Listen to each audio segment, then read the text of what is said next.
November 29 naman po tayo, Sabado.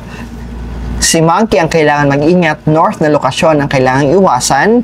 Ang mga masuswerteng oras ay nasa screen nyo na po. At ang mga babanggitin ko ay mga masuswerteng activities. Pwedeng nyong gawin.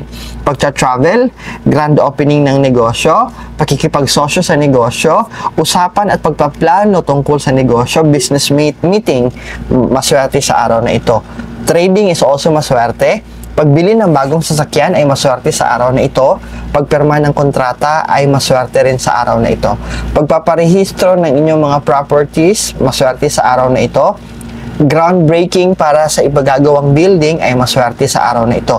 Paglipat ng tahanan at paghahakot ng mga gamit sa lilipatan ay maswerte gawin on November 29. And kita muli sa mga dating kasama sa trabaho, mga dating kaibigan, mga kamag-anak na nasa malayo ay maswerte on this day.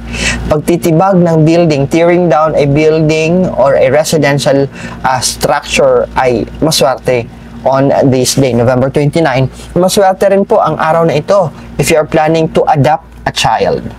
Ang kailangan nating iwasan ay ang pag-i-install ng mga appliances, isa na dyan, hindi safe ang araw na ito for you to attend funeral services. And if you are planning to visit a pasyente, nasa bahay man yung pasyente o nasa hospital, hindi maswerte on November 29.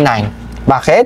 Sa mga magtatanong, bakit friends? Because it's either ikaw yung magdadala ng negative energy papunta sa pasyente na mas lalong magiging malala ang kondisyon, o di naman kaya ikaw ang magdala ng negative energy sa hospital o galing